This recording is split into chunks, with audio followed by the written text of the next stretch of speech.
भाड़े का टट्टू मुंशी प्रेमचंद। आगरा कॉलेज के मैदान में संध्या समय दो युवक हाथ से हाथ मिलाए टहल रहे थे। एक का नाम यशवंत था, दूसरे का रमेश। यशवंत डीलडौल का ऊंचा और बलिष्ठ था। उसके मुख पर संयम और स्वास्थ्य की कांति झलकती थी। रमेश छोटे कद और इखरे बदन का तेजहीन और दुर्बल आदमी था। दोनों में किसी विषय पर बहस हो रही थी। यशवंत ने कहा, मैं आत्मा के आगे धन का कुछ मूल्य नहीं समझता। रमेश बोला, बड़ी खुशी की बात है। यशवंत, हाथ देख लेना। तुम ताना मार रहे हो, लेकिन मैं दिखला दूंगा कि धन को कितना तुच्छ समझता हूँ। रमेश, खैर दिखला देना। मैं तो धन को तुच्छ नहीं समझता। धन के लिए 15 वर्षों से किताब चाट रहा हूँ। धन के लिए माँ बाप भाईबंद सबसे अलग यहाँ पड़ा हूँ। न जाने अभी कितनी सलामियाँ देनी पड़ेंगी, कितनी खुशामद करनी पड़ेगी। क्या इसमें आत्मा का पतन न होगा? मैं तो इतने ऊंचे आदर्श का पालन नहीं कर सकता। यहाँ तो अगर किसी मुकदमे में अच्छी रिश्वत पा जाया तो शायद छोड़ न सके। क्या तुम छोड़ दोगे? यशवंत, मैं उसकी ओर आंख उठाकर भी न देखूंगा और मुझे विश्वास है कि तुम जितने नीच बनते हो उतने नहीं हो। रमेश, मैं उससे कहीं नीच हूँ, जितना कहता हूँ। यशवंत, मुझे तो यकीन नहीं आता कि स्वार्थ के लिए तुम किसी को नुकसान पहुंचा सकोगे। रमेश भाई, संसार में आदर्श का निर्वाह केवल सन्यासी ही कर सकता है। मैं तो नहीं कर सकता। मैं तो समझता हूँ कि अगर तुम्हें धक्का देकर तुमसे बाजी जीत सकूं तो तुम्हें जरूर गिरा दूंगा। और बुरा न मानो तो कह दूं, तुम भी मुझे जरूर गिरा दोगे। स्वार्थ का त्याग करना कठिन है। यशवंत, तो मैं कहूंगा कि तुम भाड़े के टट्टू हो। रमेश, और मैं कहूंगा कि तुम काठ के उल्लू हो। तो यशवंत और रमेश साथ साथ स्कूल में दाखिल हुए और साथ ही साथ उपाधियां लेकर कॉलेज से निकले। यशवंत कुछ मंदबुद्धि पर बला का मेहनती था। जिस काम को हाथ में लेता उससे चिमट जाता और उसे पूरा करके ही छोड़ता। रमेश तेज था पर आलसी। घंटे भर भी जमकर बैठना उसके लिए मुश्किल था। M.A. तक तो वह आगे रहा और यशवंत पीछे, मेहनत बुद्धि बल से परास्त होती रही। लेकिन सिविल सर्विस में पांसा पलट गया।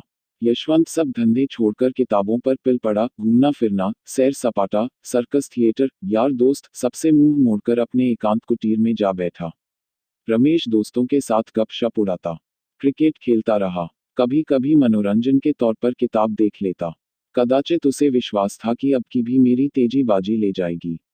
अक्सर जाकर यशवंत को देख करता, उसकी किताब बंद कर देता, कहता, क्यों प्राण दे रहे हो? सिविल सर्विस कोई मुक्ति तो नहीं है जिसके लिए दुनिया से नाता तोड़ लिया जाए।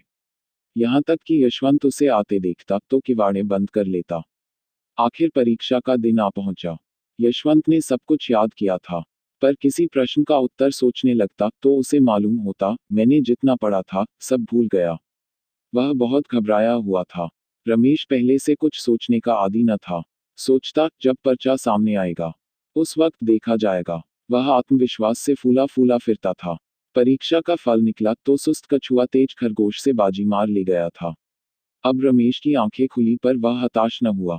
योग्य आदमी के लिए यश और धन की कमी नहीं, यह उसका विश्वास था। उसने कानून की परीक्षा की तैयारी शुरू की और यद्यपि उसने बहुत ज्यादा मेहनत न की, लेकिन अव्वल दर्जे में पास हुआ। यशवंत ने उसको बधाई का तार भेजा। अब एक जिले का अफसर हो गया था। 10 साल गुजर गए। यशवंत दिलोजान से काम करता था और उसके अफसर उससे बहुत प्रसन्न थे। पर अफसर जितने प्रसन्न थे, मातहत उतने ही अप्रसन्न रहते थे। वह खुद जितनी मेहनत करता था, मातहतों से भी उतनी ही मेहनत लेना चाहता था। खुद जितना बेलौस था, मातहतों को भी उतना ही बेलौस बनाना चाहता था। ऐसे आदमी बड़े कारगुजार समझे जाते हैं। यशवंत की कारगुजारी का अफसरों पर सिक्का जमता जाता था। 5 वर्षों में ही वह जिले का जज बना दिया गया। रमेश इतना भाग्यशाली न था। वह जिस इजलास में वकालत करने जाता वहीं असफल रहता। हाकिम को नियत समय पर आने में देर हो जाती तो खुद भी चल देता और फिर बुलाने से भी न आता। कहता, अगर हाकिम वक्त की पाबंदी नहीं करता तो मैं क्यों करूं? मुझे क्या गरज पड़ी है कि घंटों उनके इजलास पर खड़ा उनकी राह देखा करूं? बहस इतनी निर्भीकता से करता कि खुशामद के आदि हुक्काम की निगाहों में उसकी निर्भीकता गुस्ताखी मालूम होती। सहनशीलता उसे छू नहीं गई थी। हाकिम हो या दूसरे पक्ष का वकील, जो उसके मुंह लगता उसकी खबर लेता था। यहाँ तक कि एक बार वह जिला जज ही से लड़ बैठा। फल यह हुआ कि उसकी सनद छीन ली गई। किंतु मुवक्किलों के हृदय में उसका सम्मान ज्यों का त्यों रहा। तब उसने आगरा कॉलेज में शिक्षक का पद प्राप्त कर लिया। किंतु यहाँ भी दुर्भाग्य ने साथ न छोड़ा। प्रिंसिपल से पहले ही दिन खटपट हो गई। प्रिंसिपल का सिद्धांत यह था कि विद्यार्थियों को राजनीति से अलग रहना चाहिए।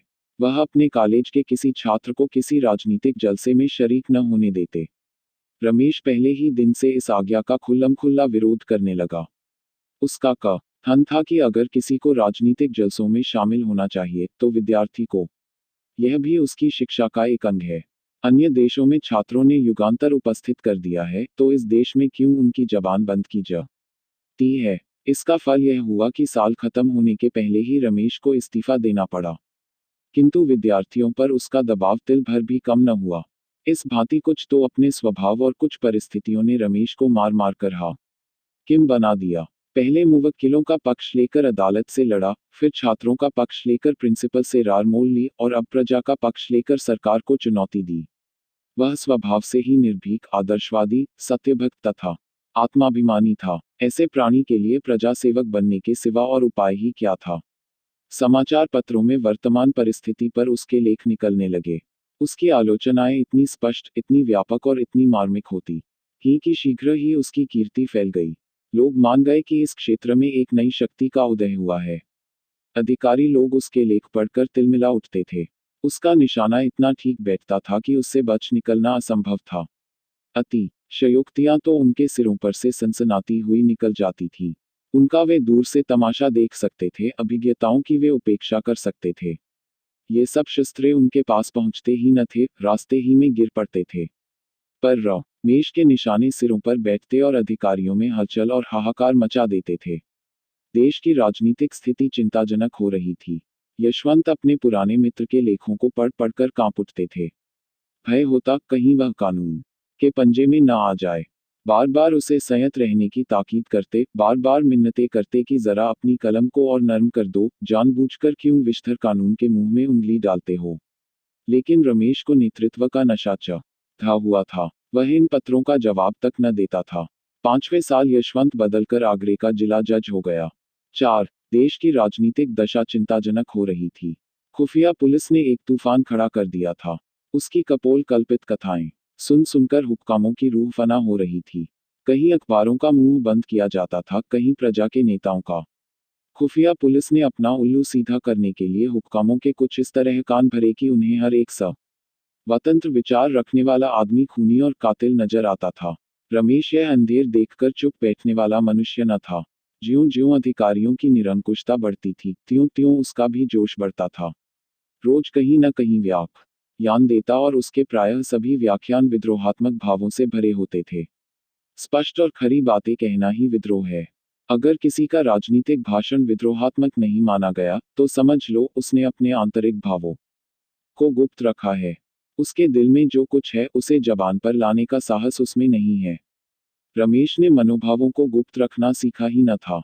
प्रजा का नेता बनकर जेल और फांसी से डरना क्या? जो आफत आनी हो आवे। वह सब कुछ सहने को तैयार बैठा था। अधिकारियों की आंखों में भी वही सबसे ज्यादा गड़ा हुआ था। एक दिन यशवंत ने रमेश को अपने यहाँ बुला भेजा। रमेश केजी में तो आया कि कह दे, तुम्हें आते क्या शर्म आती है? आखिर हो तो गुलाम ही। लेकिन फिर कुछ सोचकर कहला भेजा, कल शाम को आऊंगा। दूसरे दिन वह ठीक 6 बजे यशवंत के बंगले पर जा पहुंचा। उसने किसी से इसका जिक्र न किया। कुछ तो यह ख्याल था कि लोग कहेंगे, मैं अफसरों की खुशामद करत हूँ, और कुछ यह कि शायद इससे यशवंत को कोई हानि पहुंचे।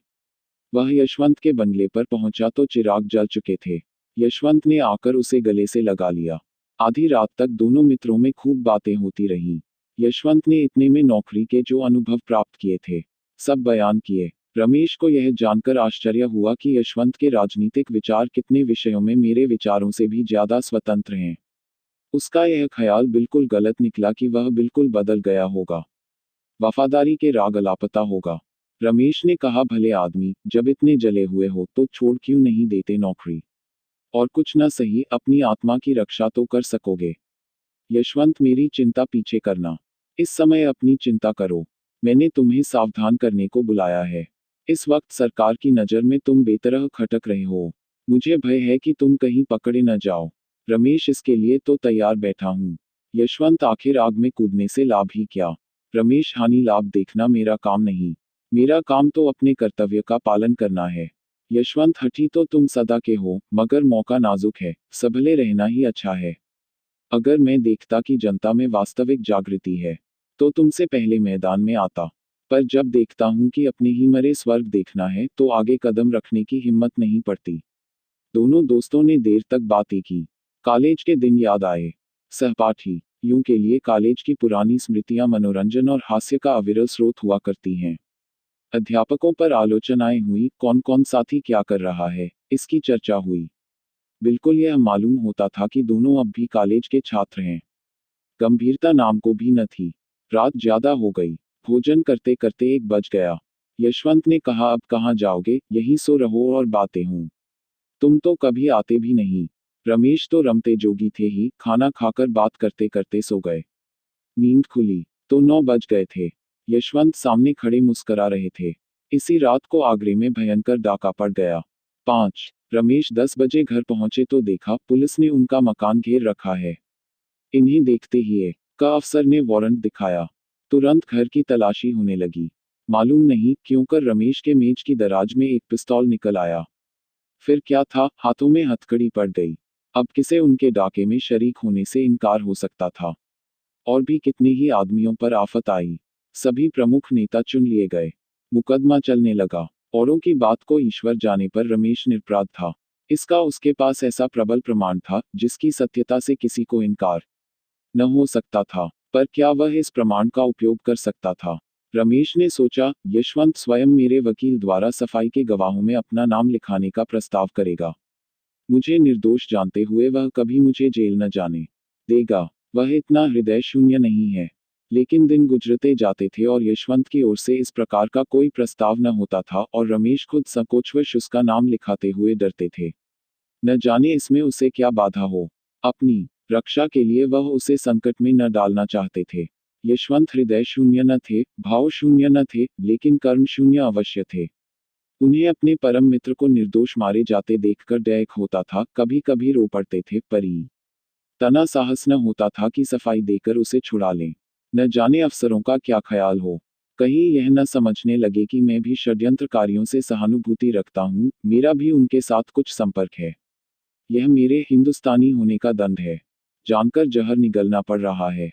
पुलिस ने अफसरों पर इतना आतंक जमा दिया कि चाहे मेरी शहादत से रमेश छूट भी जाए, खुल्लम खुल्ला मुझ पर अविश्वास न किया जाए, पर दिलों से यह संदेह क्यों कर दूर है कि मैंने केवल एक स्वदेश बंधु को छुड़ाने के लिए झूठी गवाही दी। और बंधु भी कौन, जिस पर राजविद्रोह का अभियोग है। इसी सोच विचार में 1 महीना गुजर गया। उधर मजिस्ट्रेट ने यह मुकदमा यशवंत ही के इजलास में भेज दिया। डाके में कई खून हो गए थे और मजिस्ट्रेट को उतनी ही कड़ी सजाएं देने का अधिकार न था जितनी उसके विचार में दी जानी चाहिए थी। 6 यशवंत अब बड़े संकट में पड़ा। उसने छुट्टी लेनी चाहिए, लेकिन मंजूर न हुई। सिविल सर्जन अंग्रेज था। इस वजह से उसकी सनद लेने की हिम्मत न पड़ी। बला सिर पर आ पड़ी थी और उससे बचने का उपाय न सूझता था। भाग्य की कुटिल क्रीड़ा देखिए। साथ खेले और साथ पड़े हुए 2 मित्र एक दूसरे के सम्मुख खड़े थे। केवल एक कटघरे का अंतर था, पर एक की जान दूसरे की मुट्ठी में थी। दोनों की आंखें कभी चार न होती। दोनों सिर नीचा किए रहते थे। यद्यपि यशवंत न्याय के पद पर था और रमेश मुलजिम, लेकिन यथार्थ में दशा इसके प्रतिकूल थी। यशवंत की आत्मा लज्जा, ग्लानि और मानसिक पीड़ा से तड़पती थी और रमेश का मुख निर्दोषिता के प्रकाश से चमकता रहता था। दोनों मित्रों में कितना अंतर था। एक उदार था, दूसरा कितना स्वार्थी। रमेश चाहता तो भरी अदालत में उस रात की बात कह देता, लेकिन यशवंत जानता था रमेश फांसी से बचने के लिए भी उस प्रमाण का आश्रय न लेगा, जिसे मैं गुप्त रखना चाहता हूँ। जब तक मुकदमे की पेशियां होती रहीं, तब तक का यशवंत को असह्य मर्म वेदना होती रही। उसकी आत्मा और स्वार्थ में नित्य संग्राम होता रहता था, पर फैसले के दिन तो उसकी वही दशा हो रही थी, जो किसी खून के अपराधी की हो। इजलास पर जाने की हिम्मत न पड़ती थी। वह 3 बजे कचहरी पहुंचा। मुलजिम अपना भाग्य निर्णय सुनने को तैयार खड़े थे। रमेश भी आज रोज से ज्यादा उदास था। उसके जीवन संग्राम में वह अवसर आ गया था, जब उसका सिर तलवार की धार के नीचे होगा।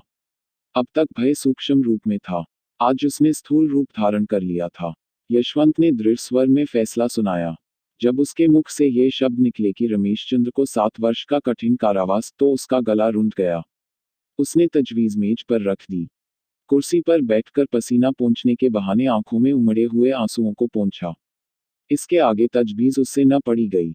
7. रमेश जेल से निकलकर पक्का क्रांतिवादी बन गया।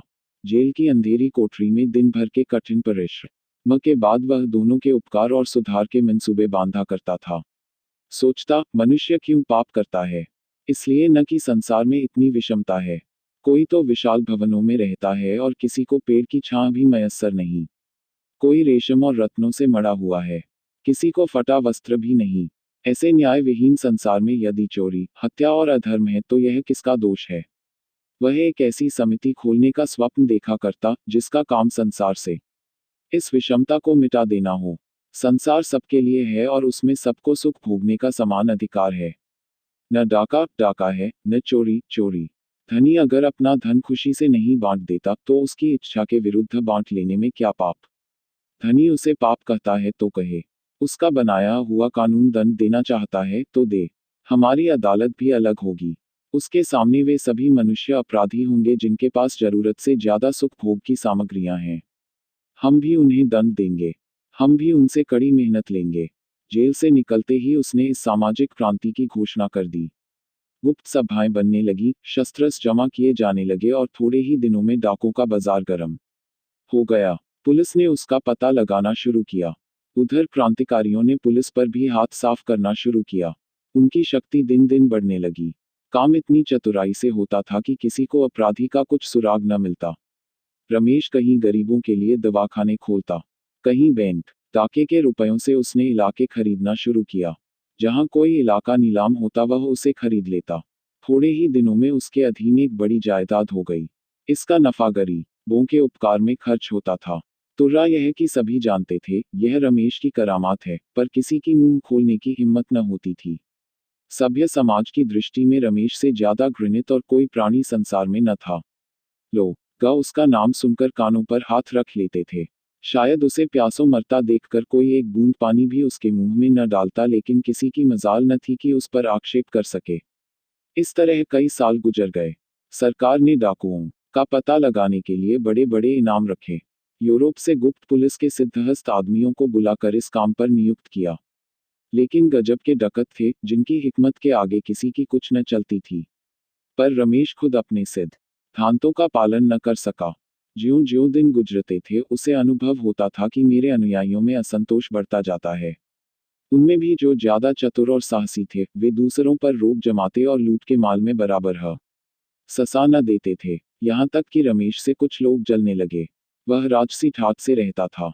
लोग कहते उसे हमारी कमाई को यूं उड़ाने का क्या अधिकार है। नतीजा यह हुआ कि आपस में फूट पड़ गई।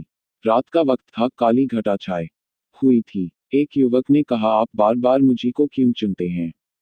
हिस्सा लेने वाले तो सभी हैं, मैं ही क्यों बार बार अपनी जान जोखिम में डालूं? रमेश ने दृढ़ता से कहा, इसका निश्चय करना मेरा काम है कि कौन कहा भेजा जाए। तुम्हारा काम केवल मेरी आज्ञा का पालन है। युवक, अगर मुझसे काम ज्यादा लिया जाता है तो हिस्सा क्यों नहीं ज्यादा दिया जाता?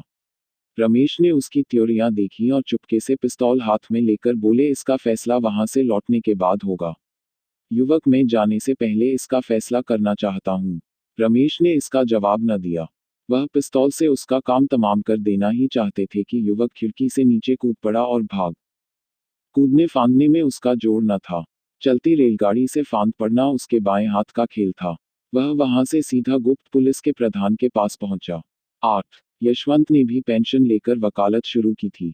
न्याय विभाग के सब लोगों से उनकी मित्रता थी। उनकी वकालत बहुत जल्द चमक उठी। यशवंत के पास लाखों रुपये थे। उन्हें पेंशन भी बहुत मिलती थी। वह चाहते तो घर बैठे आनंद से अपनी उम्र के बाकी दिन काट देते। देश और जाति की कुछ सेवा करना भी उनके लिए मुश्किल न था। ऐसे ही पुरुषों से निस्वार्थ सेवा की आशा की जा सकती है। पर यशवंत ने अपनी सारी उम्र रुपये कमाने में गुजारी थी और वह अब कोई ऐसा काम न कर सकते थे जिसका फल रुपयों की सूरत में न मिले। यूं तो सारा सभ्य समाज रमेश से घृणा करता था, लेकिन यशवंत सबसे बड़ा हुआ था। कहता, अगर कभी रमेश पर मुकदमा चलेगा तो मैं बिना फीस लिए सरकार की तरफ से पैरवी करूंगा। खुल्लम-खुल्ला रमेश पर छींटे उड़ाया करता यह आदमी नहीं, शैतान है, राक्षस है। ऐसे आदमी का तो मुंह न देखना चाहिए। इसके हाथों कितने भले घरों का सर्वनाश हो गया। कितने भले आदमियों के प्राण गए, कितनी स्त्रियां विधवा हो गईं, कितने बालक अनाथ हो गए। आदमी नहीं, पिशाच है। मेरा बस चले तो इसे गोली मार दूं, जीता चुनवा दूं। 9। सारे शहर में शोर मचा हुआ था, रमेश बाबू पकड़े गए। बात सच्ची थी, रमेश चुपचाप पकड़ा गया था। उसी युवक ने जो रमेश के सामने कूदकर भागा था। पुलिस के प्रधान से सारा कच्चा चिट्ठा बयान कर दिया था। अपहरण और हत्या का कैसा रोमांचकारी, कैसा पैशाचिक, कैसा पापपूर्ण वृतांत था। भद्द समुदाय बगले बजाता था। सेठों के घर में घी के चिराग जलते थे। उनके सिर पर एक नंगी तलवार लटकती रहती थी, आज वह हट गई। अब वे मीठी नींद सो सकते थे। अखबारों में रमेश के हथकंडे छपने लगे। वे बातें जो अब तक मारे भय के किसी की जबान पर न आती थीं, अब अखबारों में निकलने लगी। उन्हें पढ़कर पता चलता था कि रमेश ने कितना अंधेर मचा रखा था। कितने ही राजे और रईस उसे माहवार टैक्स दिया करते थे। उसका पुर्जा पहुंचता, फला तारीख को इतने रुपये भेज दो, फिर का सकी मजाल थी कि उसका हुक्म टाल सके। वह जनता के हित के लिए जो काम करता, उसके लिए भी अमीरों से चंदे लिए थे। रकम लिखना रमेश का काम था। अमीर को बिना कान पूंछ हिलाए वह रकम दे देनी पड़ती थी। लेकिन भद्द समुदाय जितना ही प्रसन्न था, जनता उतनी ही दुखी थी। अब कौन पुलिस वालों के अत्याचार से उनकी रक्षा करेगा? कौन सेठों के जुल्म से उन्हें बचाएगा? कौन उनके लड़कों के लिए कला कौशल के मदरसे खोलेगा? वे अब किसके बल पर कूदेंगे? वे अब अनाथ थे, वही उनका अवलंब था। अब वे किसका मुंह ताकेंगे? किसको अपनी फरियाद सुनाएंगे? पुलिस शहादतें जमा कर रही थी। सरकारी वकील जोरों से मुकदमा चलाने की तैयारियां कर रहा था। लेकिन रमेश की तरफ से कोई वकील न खड़ा होता था। जिले भर में एक ही आदमी था जो उसे कानून के पंजे से छुड़ा सकता था। वह था यशवंत। लेकिन यशवंत जिसके नाम से कानों पर उंगली रखता था, क्या उसी की वकालत करने को खड़ा होगा? असंभव। रात के 9 बजे थे। यशवंत के कमरे में एक स्त्री ने प्रवेश किया।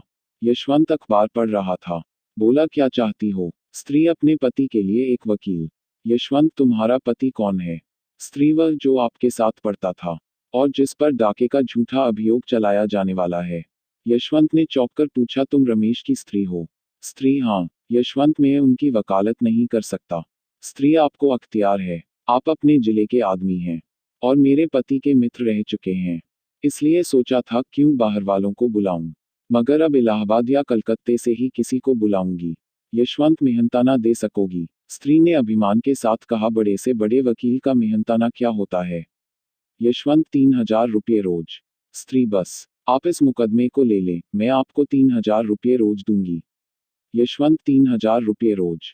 स्त्री, हाँ, और यदि आपने उन्हें छुड़ा लिया तो 50,000 रुपये आपको इनाम के तौर पर और दूंगी। यशवंत के मुंह में पानी भर आया। अगर मुकदमा 2 महीने भी चला तो कम से कम 1 लाख रुपये सीधे हो जाएंगे। पुरस्कार ऊपर से पूरे 2 लाख की गोटी है। इतना धन तो जिंदगी भर में भी जमा न कर पाए थे। मगर दुनिया क्या कहेगी? अपनी आत्मा भी तो नहीं गवाही देती। ऐसे आदमी को कानून के पंजे से बचाना असंख्य प्राणियों की हत्या करना है। लेकिन गोटी 2 लाख की है। कुछ रमेश के फंस जाने से इस जत्थे का अंत तो हुआ नहीं जाता। उसके चेले चापड़ तो रहेंगे ही। शायद वे अब और भी उपद्रव मचाएं। फिर मैं 2 लाख की गोटी क्यों जाने दूं? लेकिन मुझे कहीं मुंह दिखाने को जगह न रहेगी। न सही, जिसका जी चाहे खुश हो, जिसका जी चाहे नाराज।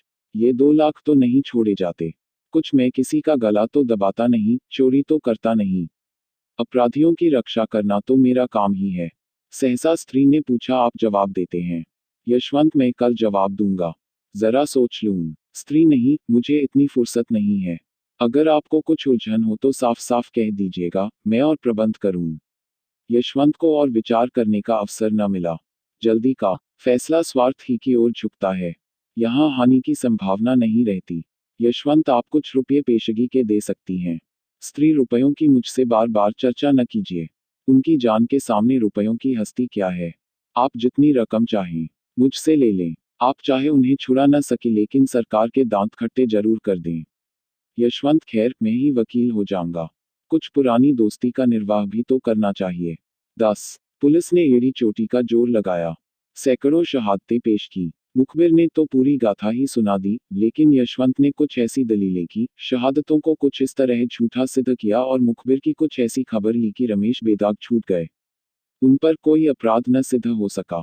यशवंत जैसे संयत और विचारशील वकील का उनके पक्ष में खड़े हो जाना ही इसका प्रमाण था कि सरकार ने गलती की। संध्या का समय था। रमेश के द्वार पर शामियाना तना हुआ था। गरीबों को भोजन कराया जा रहा था।